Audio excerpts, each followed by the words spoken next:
Hello छात्रों, आज मैं आप लोगों को सांख्यिकी चैप्टर के अंतर्गत माध्य, माध्यिका, बहुलक और परिसर निकालना सीखे बताने जा रहा हूँ, जो परीक्षा की दृष्टि से बहुत ही उपयोगी है।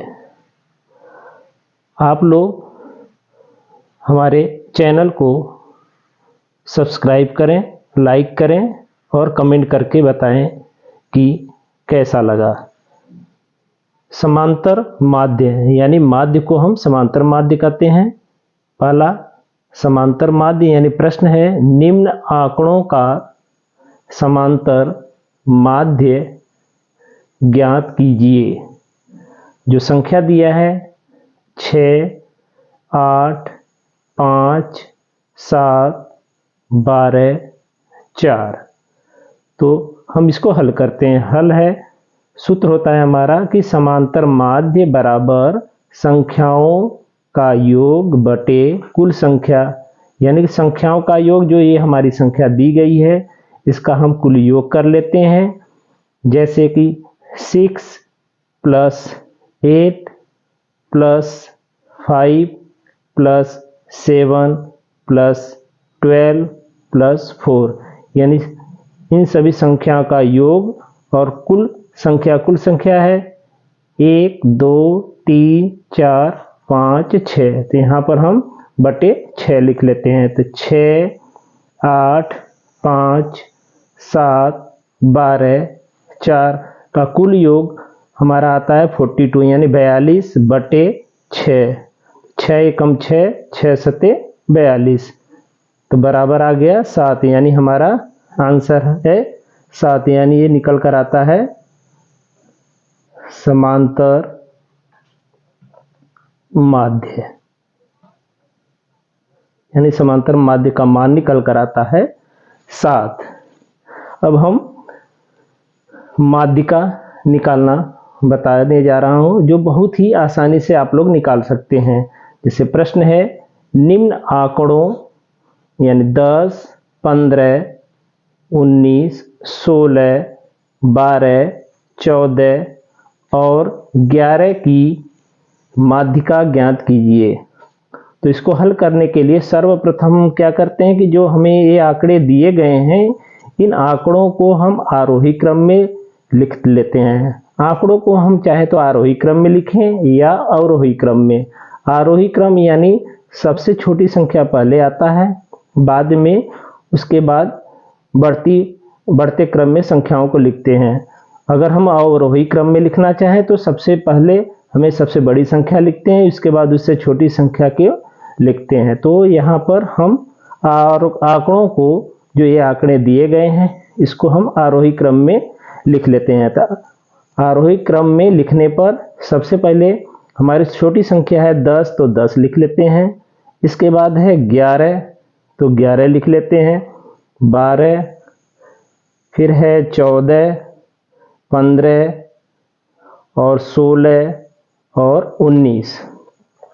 तो कुल आंकड़े, यानी हम इन गिन लेते हैं कि कुल कितने संख्याएं दी गई है। तो 1, 2, 3, 4, 5, 6, 7, यानी कुल आंकड़े यानी n बराबर 7, जो कि विषम संख्या है। तो माध्यिका निकालने के लिए विषम संख्या का सूत्र है, सूत्र माध्यिका बराबर n + 1 बटे 2वां पद। तो n हमारा 7 है, तो 7 + 1 बटे 2वां पद। 7 में 1 जोड़ा तो 8 हो गया, तो 8 बटे 2वां पद। 8 में 2 का भाग दिया, हमारा निकल कर आता है चौथा पद।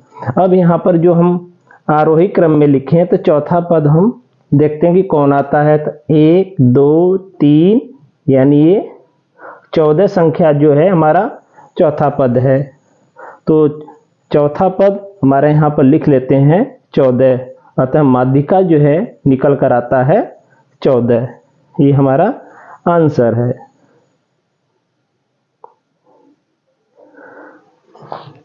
अब हम एक दूसरा सवाल लेते हैं। प्रश्न है, निम्न आंकड़े 17, 8, 10, 18, 4, 9, 16, 9, 13 और 5 की माध्यिका ज्ञात कीजिए। तो इसको भी हम हल करते हैं। तो सर्वप्रथम हम क्या करेंगे कि आंकड़ों को आरोही क्रम में लिखने पर, जो ये सब हमारे आंकड़े दिए गए हैं इनको हम आरोही क्रम में लिख लेते हैं। आरोही क्रम में लिखने के लिए सबसे पहले हम क्या करते हैं कि सबसे पहले हम छोटी संख्या लिखते हैं। तो हमारी आंकड़ों के क्रम में सबसे छोटी संख्या है 4, इसके बाद है 5, फिर 8, 9, 9 9 दो बार आया तो हम 2 बार लिखेंगे। इसके बाद है 10, फिर है 13, 16, 17 और 18। यानी जो हमारे आंकड़े दिए गए हैं इन आंकड़ों को आरोही क्रम में लिख लेते हैं। तो आंकड़ों की कुल संख्या हम गिन लेते हैं 1, 2, 3, 4, 5, 6, 7, 8, 9, 10। यानी कुल हमारी संख्या यानी n बराबर हम 10 लिखते हैं। तो 10 है जो एक सम संख्या है। तो सूत्र होता है सम संख्या के लिए कि माध्यिका बराबर n/2वां पद प्लस n/2 प्लस 1वां पद बटे 2। तो हमारा n है 10, तो 10/2वां पद प्लस 10/2 प्लस 1वां पद।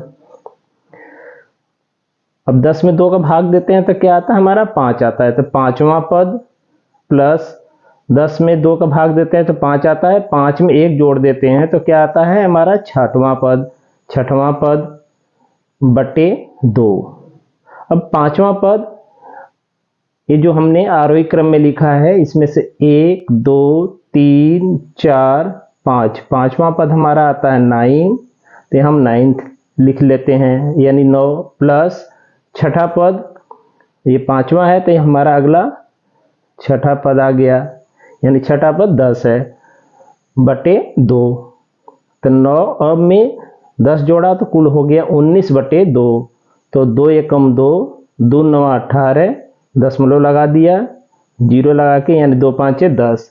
तो जो हमारा माध्यिका निकल कर आता है वो है 9.5 यानी 9.5। अतः माध्यिका बराबर 9.5। ये हमारा आंसर है। अब सांख्यिकी के अंतर्गत हमारा एक मुख्य यानी आता है प्रश्न बहुलक। यानी बहुलक हम किस प्रकार ज्ञात करते हैं। तो बहुलक निकालने के लिए हम प्रश्न लेते हैं कि निम्न आंकड़ों का बहुलक बताइए।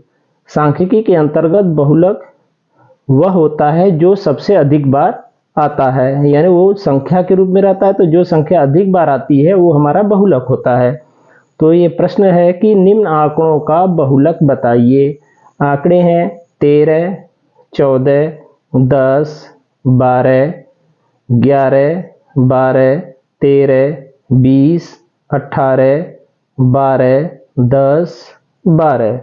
तो जब हम हल करते हैं तो आंकड़ों को क्या करते हैं कि सबसे पहले हम आरोही क्रम में लिख लेते हैं, जिससे हमें संख्या कोई संख्या कितनी बार आई है गिनने में आसानी हो जाती है। तो आंकड़ों को आरोही क्रम में लिखने पर 10 एक बार है और 10 है यानी 10 2 बार आया है। फिर 11 एक बार लिख लेते हैं।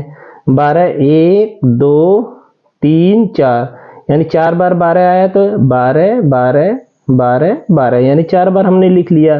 इसके बाद हम देखते हैं 13 13 2 बार आया है 1 2 यानी यहाँ 13 13 लिख लेते हैं। फिर हम लिखते हैं 14, फिर 18 और 20। तो यहाँ पर हम देखते हैं कि संख्या 12 4 बार आया है यानी सबसे अधिक बार आया है। यहाँ पर 12 4 बार आया है, अतः हमारा बहुलक जो है क्या हो जाता है, बहुलक जो है 12 है, जो हमारा आंसर है। सांख्यिकी के अंतर्गत एक हमारा आता है परिसर। परिसर यानी रेंज। इसको निकालने के लिए हम प्रश्न लेते हैं कि आंकड़े 5, 9, 6, 13, 8, 10, 11 का परिसर ज्ञात कीजिए। तो हल यानी दिया है कि आंकड़े 5, 9, 6, 13, 8, 10, 11। सूत्र होता है परिसर निकालने के लिए कि बड़ी संख्या माइनस छोटी संख्या, यानी जो हमें आंकड़े दिया रहता है उसमें हम देख लेते हैं हमारी जो सबसे बड़ी संख्या है उसको लिख लेते हैं। तो हम इस आंकड़े में हम देखते हैं कि जो सबसे बड़ी संख्या है वो हमारा है 13, तो 13 लिख लेते हैं। फिर माइनस छोटी संख्या यानी जो सबसे छोटी संख्या है सीरीज में दी गई है, आंकड़ों में दी गई, वो है हमारा 5 है, तो 5 लिख लिया। फिर 13 में से 5 घटा देते हैं तो आ जाता है 8। अतः परिसर हमारा क्या निकल कर आता है? 8 जो आंसर है। यह वीडियो आप लोगों को कैसा लगा कमेंट करके बताइए। धन्यवाद।